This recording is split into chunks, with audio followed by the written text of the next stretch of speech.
प्रिय विद्यार्थी, हिंदी समाधान चैनल में आपका स्वागत है। मैं सुरेंद्र प्रसाद, शिक्षक, नेहरू इंटरमीडिएट कॉलेज तारियां सूजान। आज मैं कक्षा 10 एवं 12 की हिंदी के पाठ्यक्रम में निर्धारित हिंदी गद्य की विधाओं पर चर्चा करेंगे। आप लोग बने रहेंगे। चलिए प्रारंभ करते हैं। हिंदी गद्य की विधाएं। विधा का मतलब होता है प्रकार, यानी हिंदी गद्य को कितने भागों में बांट करके लिखा गया है। हिंदी गद्य को, उन्हीं का चर्चा मैं कर रहा हूँ। हिंदी गद्य की सबसे पहली विधा जो है वह नाटक है। रंग नाटक के बारे में, रंग मंच पर अभिनय द्वारा प्रस्तुत करने की दृश्य से लिखी गई तथा पात्रों एवं संवादों पर आधारित एक से अधिक अंकों वाली दृश्यात्मक साहित्यिक रचना को नाटक कहते हैं। नाटक वस्तुतः रूपक का एक भेद है। नाटक जो है एक रूपक का भेद है। वह पात्र जिसका मंचन किया जाता है वह नहीं रहता है, दूसरे को बनाया उस रूप में, एक राजा के रूप में प्रेषित किया जाता है। लेकिन जितने समय वह नाटक व्यक्ति करता है उतने समय तक वह राजा का ही रोल अदा करता है, राजा जैसा व्यवहार करता है। इसलिए नाटक को हम रूपक कहते हैं। और रूप का आरोप होने के कारण नाटक रूपक कहलाता है। अभिनय के समय नट पर दुष्यंत या राम जैसे ऐतिहासिक पात्र का आरोप किया जाता है। जैसे इस समय दुष्यंत तो जीवित नहीं है, लेकिन दुष्यंत का पात्र रोल जो है कोई व्यक्ति लेता है तो वह दुष्यंत जैसी भाषा बोलता है, दुष्यंत जैसा चाल चलता है, दुष्यंत जैसे हाव भाव करता है, इसलिए इसे रूपक कहा जाता है। इस समय आधुनिक युग में जो हम लोग सिनेमा देखते हैं, उस सिनेमा में जो भी रोल दिया जाता है वह जब वह रोल उसका ख़त्म हो जाता है, समाप्त होता है, तो फिर वह सामान्य व्यक्ति हो जाता है। इसी को हम रूपक कहते हैं या नाटक कहते हैं। नाटक का प्रारंभ जो है भारतेंदु हरिश्चंद्र से ही माना जाता है और छायावाद में जयशंकर प्रसाद के ऐतिहासिक नाटकों का विकास महत्वपूर्ण रूप से योगदान दिया है। छायावादोत्तर काल में लक्ष्मी नारायण मिश्र, उदय शंकर भट्ट, उपेंद्र नाथ अश्क, सेठ गोविंद दास, डॉक्टर राम कुमार वर्मा, जगदीश चंद्र माथुर, मोहन रागेश आदि ने इस नाटक विधा को और अधिक विकसित किया और अधिक आगे ले जाने का काम किया।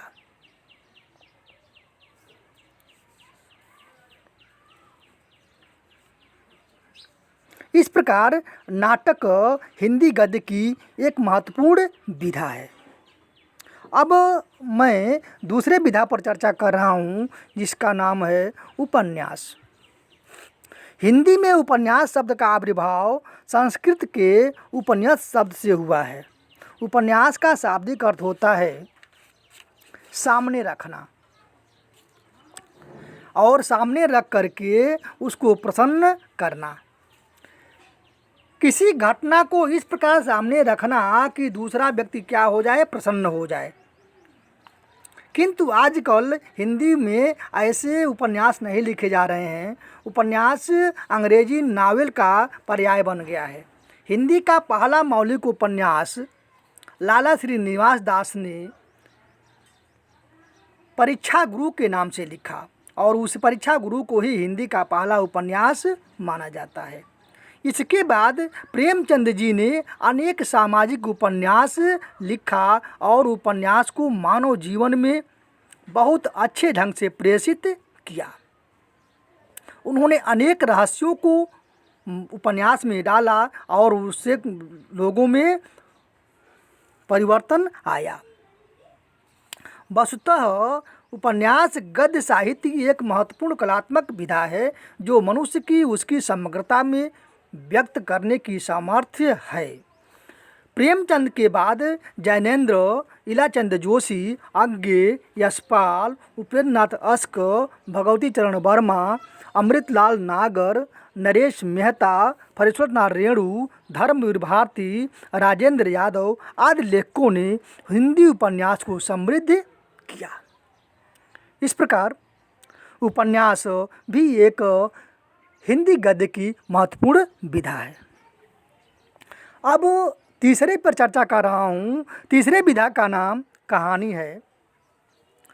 जीवन के किसी मार्मिक तथ्य को नाटकीय प्रभाव के साथ व्यक्त करने वाली अपने में पूर्ण कलात्मक गद्य विधा को कहानी कहा जाता है। हिंदी में मौलिक कहानियों का आरंभ सरस्वती पत्रिका के प्रकाशन से माना जाता है। वैसे हिंदी की पहली मौलिक कहानी जो है इंदुमती को माना जाता है, जिसके रचनाकार किशोरीलाल गोस्वामी जी हैं।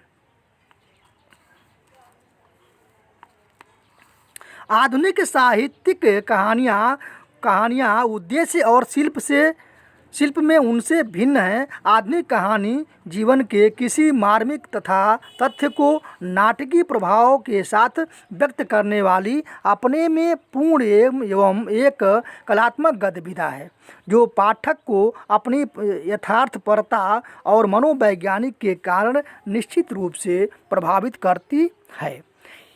हिंदी कहानी को आगे ले जाने वाले या विकास करने वाले में प्रेमचंद का महत्वपूर्ण योगदान है।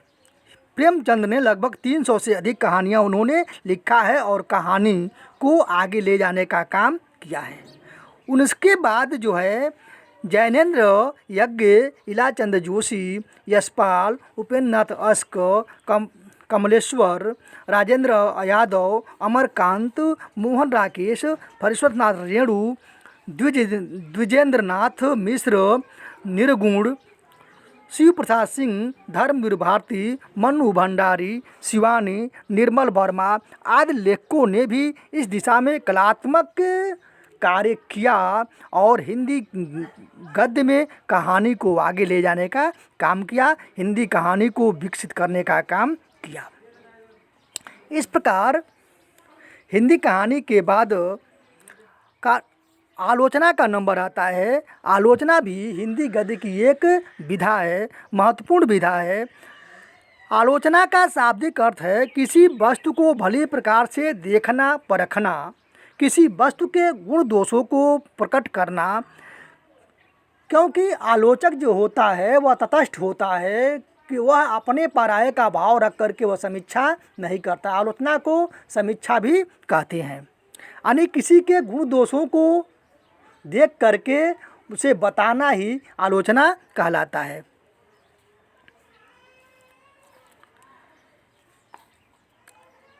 इसका भी लगभग यही अर्थ है। हिंदी में आलोचना अंग्रेजी के क्रिटिसिज्म शब्द का पर्याय बन गया है। भारतीय काव्य चिंतन के क्षेत्र में सैद्धांतिक या शास्त्रीय आलोचना का भी विशेष महत्व है। आलोचना पद्धति का आरंभ भारतेंद्र युग में बालकृष्ण भट्ट, बद्रीनारायण चौधरी प्रेमघन द्वारा तथा लाला श्रीनिवास दास कृत संयोगिता स्वयंवर नाटक की आलोचना से माना जाता है। आगे चल कर के महावीर प्रसाद द्विवेदी, मिश्र बंधु, बाबू श्याम सुंदर दास, पद्म सिंह शर्मा, लाला भगवान दीन आदि ने इस क्षेत्र में विशेष कार्य किया और उत्कृष्ट आलोचना का कार्य जो है आचार्य रामचंद्र शुक्ल की आलोचना से माना जाता है। आचार्य रामचंद्र शुक्ल के बाद बाबू गुलाब राय, पंडित नंद दुलारे वाजपेयी, आचार्य हजारी प्रसाद द्विवेदी, डॉक्टर नागेंद्र और रामविलास शर्मा की हिंदी आधुनिक आलोचना के विकास में महत्वपूर्ण भूमिका रही है। इस प्रकार आलोचना जो है हिंदी गद्य की एक महत्वपूर्ण विधा बनी। आगे जो अगली विधा जो है वह निबंध है। निबंध भी हिंदी गद्य की एक महत्वपूर्ण विधा है। हिंदी में निबंध शब्द अंग्रेजी के यस्य शब्द का पर्याय है। के रूप में व्यवहार होता है। एस्से शब्द का अर्थ है प्रयास, अर्थात किसी विषय के संबंध में कुछ करने या कहने का प्रयास ही एस्से कहलाता है। प्रयास होने के कारण एस्से या निबंध अपने मूल रूप में प्रौढ़ रचना मानी जाती है। इस शिथिल मनोस्थिति में लिखित अव्यवस्थित और ढीली ढाली रचना समझी जाती है। व्यवहार में विचार प्रधान गंभीर लेखों तथा भाव प्रधान आत्मव्यंजक रचनाओं दोनों के लिए निबंध शब्द का प्रयोग होता है। निबंध को प्रेषित करते हुए बाबू गुलाब राय ने कहा है, निबंध उस गद्य रचना को कहते हैं जिसमें एक सीमित आकार के भीतर किसी विषय का वर्णन या प्रतिपादन एक विशेष निजीपन, स्वच्छंदता, सौष्ठव और सजीवता पर आवश्यक संगति और संबद्धता के साथ किया गया है। निबंध मुख्यतः 4 प्रकार के माने गए हैं। पहला होता है वर्णनात्मक, दूसरा होता है विवरणात्मक, तीसरा होता है विचारात्मक, चौथा होता है भावात्मक। वर्णनात्मक, इसमें किसी वस्तु को स्थिर रूप में देखकर उसका वर्णन किया जाता है। विवरणात्मक में इसमें किसी वस्तु को उसकी गतिशीलता रूप में देखकर उसका वर्णन किया जाता है। विचारात्मक में इसमें विचार और तर्क की प्रधानता होती है और भावात्मक में यह भाव प्रधान होता है, इसमें आवेगशीलता होती है। निबंधों की रचना जो है भारतेंदु युग से ही शुरू होती है। भारतेंदु हरिश्चंद्र, प्रताप नारायण मिश्र, बालकृष्ण भट्ट, बाल मुकुंद गुप्त, महावीर प्रसाद द्विवेदी, बाबू श्याम सुंदर दास, आचार्य रामचंद्र शुक्ल, चंद्र शर्मा गुलेरी, बाबू गुलाब राय, पद्मलाल पुन्नालाल बख्शी आदि ने अनेक प्रकार के इस विधा को विकसित करने और समृद्ध करने का कार्य किया। आचार्य रामचंद्र शुक्ल के बाद आचार्य हजारी प्रसाद द्विवेदी, महादेवी वर्मा, राम वृक्ष बेनीपुरी, रामधारी सिंह दिनकर, वासुदेव शरण अग्रवाल, डॉक्टर नगेंद्र, विद्यानिवास मिश्र, कुबेरनाथ राय आदि लेखकों ने हिंदी निबंध की परंपरा को आगे बढ़ाया और हिंदी निबंध को समृद्ध किया। इस प्रकार हिंदी निबंध हिंदी गद्य की एक महत्वपूर्ण विधा बनी। आगे की विधा में हम चर्चा कर रहे हैं जीवनी। जीवनी भी हिंदी गद्य की एक विधा है। सफल जीवनी के लिए आवश्यक है कि किसी महान व्यक्ति के जन्म से लेकर के मृत्यु तक की घटनाओं को कालक्रम से इस रूप में प्रस्तुत करने की उस उक्ति को उस व्यक्ति या व्यक्तित्व की निखर उठे।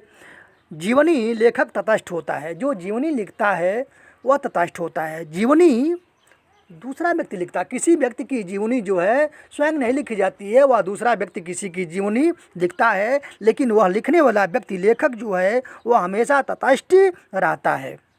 वह अपनी प्रतिक्रिया व्यक्त नहीं करता है। यूँ तो हिंदी में जीवनी लेखन का कार्य भारतेंदु युग से में ही आरंभ हो गया, किंतु आदर्श जीवनियाँ बहुत बाद में लिखी गई।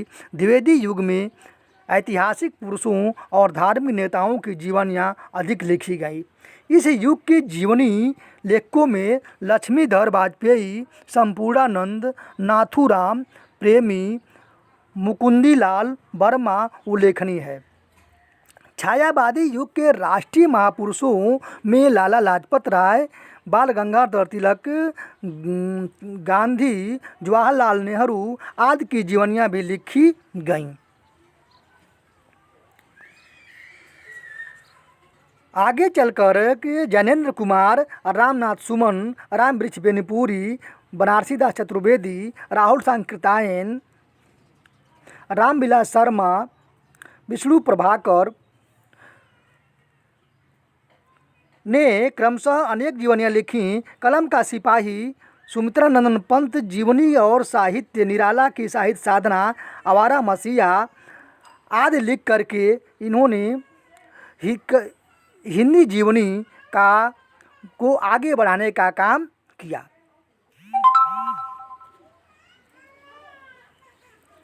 हिंदी जीवनी हिंदी गद्य की एक सफल विधा बनी। अब इसके बाद हम आत्मकथा पर चर्चा कर रहे हैं। यह भी हिंदी गद्य की एक विधा है।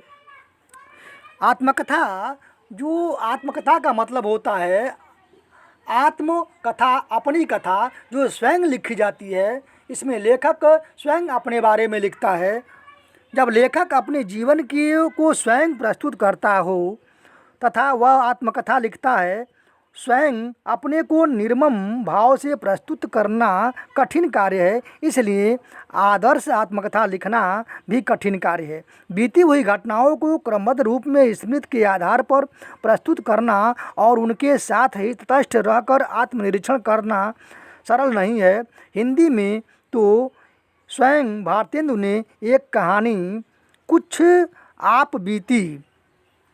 कुछ जग बीती लिख करके इस दिशा में प्रयोग आरंभ किया, किंतु वह प्रयोग अधूरा रह गया। हिंदी की आदर्श आत्मकथा छायावाद और छायावादोत्तर युग में लिखी गई। इस क्षेत्र में बाबू श्याम सुंदर दास कृत मेरी आत्म कहानी, वियोगी हरि की मेरा जीवन प्रवाह, राजेंद्र बाबू कृत मेरी आत्मकथा, यशपाल कृत सिंहावलोकन, पांडे बेचन कृत उग्र कृत अपनी खबर, बाबू गुलाब राय कृत मेरी सफलताएं, लाल वर्मा कृत अपनी कहानी, पंत कृत 60 वर्ष एक रेखांकन और लोकप्रिय कवि बच्चन कृत क्या भूलूं क्या याद करूं तथा नीड़ का निर्माण फिर उल्लेखनीय आत्मकथा है जो हिंदी को समृद्ध करने का कार्य किया। इस प्रकार यह आत्मकथा जो है हिंदी गद्य की एक महत्वपूर्ण विधा बनी। इसके बाद हम हिंदी की दूसरी विधा जो है यात्रा वित्त पर चर्चा करेंगे। यात्रा वित्त का मतलब होता है आप किसी यात्रा पर जा रहे हो, यात्रा में आपने क्या क्या देखा, कहाँ गया, उसका वर्णन करना ही यात्रा वित्त कहलाता है। जब लेखक अपने जीवन की अविस्मरणीय यात्राओं का विवरण आत्मकथात्मक शैली में प्रस्तुत करता है तो वह यात्रा साहित्य की सृष्टि करता है। आदर्श यात्रा वृत्त वह माना जाता है जिसमें यात्रा क्रम में आए हुए स्थान तथा बीती हुई घटनाएं लेखक की स्मृति संवेदना का अंग बनकर चित्रवत अंकित हो जाती है। यात्रा वृत्त आत्मकथा का अंश भी हो सकता है और स्वतंत्र रूप में भी लिखा जा सकता है। यात्रा वृत्त में आत्मकथा, संस्मरण और रिपोर्टाज तीनों के तत्व पाए जाते हैं। हिंदी में यात्रा वृत्त लिखने का क्रम भारतेंदु हरिश्चंद्र से प्रारंभ होता है, किंतु कलात्मक यात्रा वृत्त छायावाद और छायावादोत्तर युग में लिखे गए।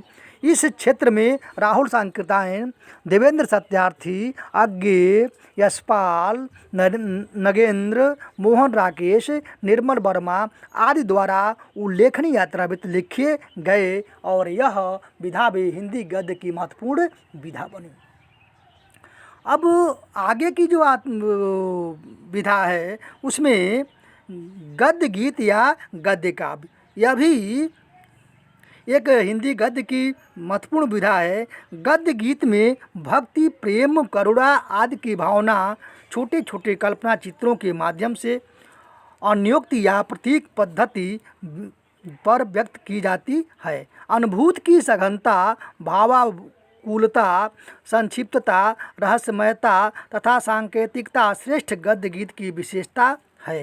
हिंदी में गद्य गीतों का आरंभ राय कृष्णदास के साधना के प्रकाशन से हुआ। इसके बाद वियोगी हरि का तरिंगिणी संग्रह प्रकाशित हुआ। ये दोनों कृतियाँ द्विवेदी युग की सीमा में आती हैं। इसके बाद छायावादी युग में गद्य गीतों की रचना अधिक हुई। राय कृष्णदास और वियोगी हरि के अतिरिक्त चतुरसेन शास्त्री, वृंदावन लाल वर्मा, अज्ञे और डॉक्टर राम कुमार वर्मा ने भी गद्य गीतों के क्षेत्र में अच्छे प्रयोग किए।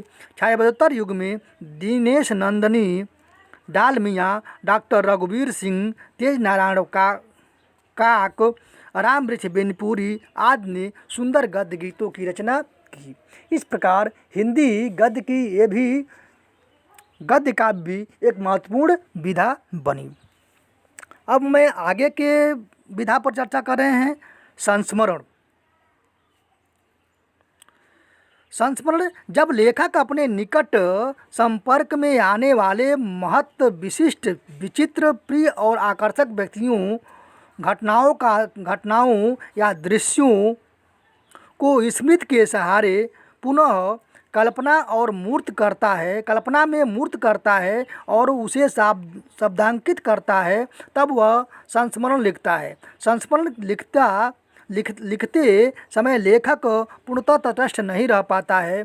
याद आने वाले या अंकन करते हुए स्वयं भी अंकित हो जाता है। संस्मरण लेखक के लिए संवेदनशील, प्रभावग्राही और व्यक्ति का वस्तु वैशिष्ट को लक्षित करने वाला होना चाहिए। हिंदी में आदर्श संस्मरण छायावदोत्तर युग में लिखे गए हैं। इस क्षेत्र में श्री राम शर्मा, महादेवी वर्मा, रामवृक्ष बेनीपुरी, कन्हैयालाल मिश्र प्रभाकर, देवेंद्र सत्यार्थी, बनारसी दास चतुर्वेदी आदि का नाम विशेष रूप से उल्लेखनीय है। संस्मरण का मतलब होता है कि आपको कोई वस्तु देखे हैं उसके बारे में याद करके लिखना ही संस्मरण कहलाता है। अब अगली विधा जो है वह रेखा चित्र है। रेखा चित्र में भी किसी वस्तु या व्यक्ति या वस्तु का या संदर्भ का चित्रांकन किया जाता है। इसमें सांकेतिकता अधिक होती है, इसमें संकेत का अधिक प्रयोग किया जाता है। जिस प्रकार रेखा चित्रकार थोड़ी सी रेखाओं के प्रयोग करके किसी वस्तु, व्यक्ति या संदर्भ की मूलभूत विशेषता को उभार देता है, उसी प्रकार लेखक कम से कम शब्दों में का प्रयोग करके किसी व्यक्ति या वस्तु की मूलभूत विशेषताओं को उभार देता है। रेखा चित्र में लेखक का पूर्णतः तटस्थ होना आवश्यक है। वस्तुतः संस्मरण और रेखा चित्र एक दूसरे से मिलती जुलती विधा है। संस्मरण में भी चित्र शैली का ही प्रयोग किया जाता है, किंतु रेखा चित्र में चित्र अधूरा या खंडित होता भी हो सकता है, जबकि संस्मरण में चित्र छोटा या लघु भले हो, अपने आप में वह पूर्ण बनकर के प्रस्तुत किया जाता है। संस्मरण अभिधा मूलक होता है, किंतु रेखा चित्र सांकेतिक और व्यंजक होता है। वस्तुतः रेखा चित्र संस्मरण का कलात्मक विकास है। हिंदी में महादेवी वर्मा, प्रकाश चंद्र गुप्ता, रामवृक्ष बेनीपुरी, बनारसी दास चतुर्वेदी, कन्हैयालाल मिश्र प्रभाकर, विनय मोहन शर्मा, विष्णु प्रभाकर और डॉक्टर नगेंद्र ने के रेखा चित्र उल्लेखनीय हैं। इस प्रकार इन लेखकों द्वारा अपनी अपनी रेखा चित्र लिखी गई थी, जिसके कारण हिंदी गद्य साहित्य और समृद्ध हुआ और यह रेखा चित्र विधा भी और अधिक समृद्ध हुई और हिंदी गद्य की एक महत्वपूर्ण विधा बनी। इसके बाद रिपोर्टाज का नंबर आता है। रिपोर्टाज भी हिंदी गद्य की एक विधा है। रिपोर्ट के कलात्मक और साहित्यिक रूप को ही रिपोर्टाज कहते हैं। रिपोर्टाज के समसामयिक घटना को उनके वास्तविक रूप में प्रस्तुत किया जाता है। रिपोर्टाज लेखक का घटना में से प्रत्यक्ष साक्षात्कार आवश्यक है। यानी रिपोर्टाज में जो भी घटना होती है उसे लेखक जो है प्रत्यक्ष देख करके उसे लिखता है। इसलिए युद्ध की विभीषिका आकलन की छाया का पूरे मानव समाज को प्रभावित करने वाली अन्य महत्वपूर्ण घटनाओं में के घटित होने पर पत्रकार और साहित्यकार उस घटना के अनेक संदर्भों को प्रत्यक्ष जानकारी हासिल करते हैं और उन्हें रिपोर्टाज शैली में प्रस्तुत करके पाठक के मन को झकझोर देते हैं। हिंदी में रिपोर्टाज लेखन का प्रचलन छायावदोत्तर युग में हुआ। इस क्षेत्र में रागे राघव, बालकृष्ण राव, धर्मवीर भारती, कन्हैयालाल मिश्र प्रभाकर, विष्णुकांत शास्त्री आदि का नाम उल्लेखनीय है। इस प्रकार इन लेखकों के प्रयास से रिपोर्टाज भी हिंदी गद्य की एक विधा बनी। अब आगे की विधा है वह डायरी है। डायरी का मतलब होता है दैनंदिनी। जब लेखक किसी तिथि विशेष में घटित घटना चक्र को यथावत रूप में अथवा अपनी संक्षिप्त प्रतिक्रिया का या टिप्पणी के साथ लेख लेता है तो यह लेखन डायरी विधा के रूप में स्वीकार किया जाता है। डायरी कुछ महत्वपूर्ण तिथियों में घटित घटनाओं को लेकर के भी लिखी जा सकती है और क्रमबद्ध रूप में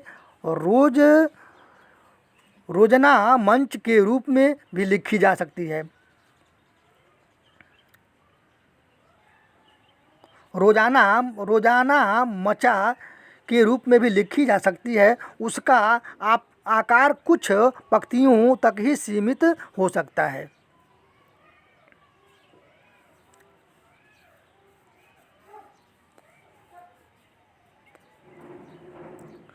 छायावादी युग में धीरेन्द्र वर्मा कृत मेरी कॉलेज डायरी उल्लेखनीय है। छायावादोत्तर युग में इलाचंद जोशी, रामधारी सिंह दिनकर, शमशेर बहादुर सिंह, मोहन राकेश आदि की डायरियाँ प्रकाशित हुई और हिंदी गद्य की इस कलात्मक विधा का भी पूर्ण विकास हुआ। अभी पूर्ण विकास नहीं हो पाया है, फिर भी इसका विकास हुआ। इन लोगों ने इसे समृद्ध करने का कार्य किया। अब आगे की विधा जो है वह भेंट वार्ता है। जब किसी महान दार्शनिक, राजनीतिज्ञ या साहित्यकार से मिलकर साहित्य, दर्शन या राजनीति के विशेष विषय में कुछ महत्वपूर्ण प्रश्न किए जाएं और उनसे प्राप्त उत्तरों को व्यवस्थित ढंग से लिपिबद्ध किया जाए, लिपिबद्ध का मतलब लिखा जाए, तो उसे भेंट वार्ता कहते हैं। भेंट वार्ता वास्तविक भी होता है और काल्पनिक भी। भेंट वार्ता में जिस व्यक्ति से भेंट की जाती है उसके स्वभाव, रुचि, कार्यकुशलता, बुद्धिमत्ता तथा उसकी अपनी उत्सुकता, संभ्रमता आदि का उल्लेख करके लेखक भेंट वार्ताओं को अधिक रुचिकर बना सकता है। हिंदी में वास्तविक और काल्पनिक दोनों ही प्रकार के भेंट वार्ता लिखे गए हैं। वास्तविक भेंट वार्ता लिखने वालों में पद्म सिंह शर्मा, रणबीर सांगा के नाम उल्लेखनीय है। काल्पनिक भेंट वार्ता लिखने वाले में राजेंद्र यादव, लक्ष्मीचंद जैन आदि के नाम विशेष उल्लेखनीय है। इस प्रकार भेंट वार्ता भी हिंदी गद्य की एक विधा बनी। और अंतिम विधा जो है वह पत्र साहित्य है। जब लेखक अपने किसी मित्र, परिचित या अल्प परिचित व्यक्ति को अपने संबंध में या किसी महत्वपूर्ण समस्या के संबंध में उसकी ओर अपनी सामाजिक स्थिति को ध्यान में रखकर उचित आदर, सम्मान या स्नेह का भाव प्रकट करते हुए निजी तौर पर पत्र, सूचना, जिज्ञासा या समाधान लिखकर भेजता है और उत्तर की अपेक्षा रखता है, तो वह पत्र साहित्य का सृजन करता है। पत्र निरंतर निजी हो सकते हैं और सार्वजनिक भी। पत्र पत्रिकाओं के प्रकाशनार्थ भेजने वाले पत्र प्रायः सार्वजनिक होते हैं। प्रश्नों को लेकर लिखे जाने वाले साहित्यिक दृश्य वह पत्र अधिक महत्वपूर्ण होते हैं जो प्रकाशनार्थ नहीं लिखे जाते हैं और मात्र दो व्यक्तियों के बीच भी वस्तु होते हैं। हिंदी साहित्य में पत्र प्रकाशन का आरंभ द्विवेदी युग में ही हो गया था। महात्मा मुंशी राम ने स्वामी दयानंद संबंधी पत्रों का संकलन 1904 में प्रकाशित कराया। छायावादी युग में रामकृष्ण आश्रम, देहरादून से विवेकानंद पत्रावली का प्रकाशन किया गया। छायावादोत्तर युग में पत्र साहित्य का संकलन और प्रकाशन की दिशा में कई महत्वपूर्ण कार्य हुए। इस क्षेत्र में बैजनाथ सिंह विनोद द्वारा संकलित द्विवेदी पत्रावली, सन 1954 में बनारसी दास चतुर्वेदी द्वारा संकलित पद्म सिंह शर्मा के पत्र, वियोगी हरि द्वारा संकलित बड़ों के प्रेरणादायक कुछ पत्र, जानकी वल्लभ शास्त्री द्वारा संकलित निराला के पत्र और हरिवंश राय बच्चन द्वारा संकलित पंत के 200 पत्र बच्चन के नाम उल्लेखनीय पत्र हैं। पत्र साहित्य इस प्रकार हिंदी गद्य की एक महत्वपूर्ण विधा बनी। इस प्रकार हिंदी गद्य की विधाएं पर आज चर्चा किए और आज का टॉपिक यही रहा। अब मैं अपनी वीडियो यहीं रोक रहा हूँ। धन्यवाद, फिर कल मिलेंगे।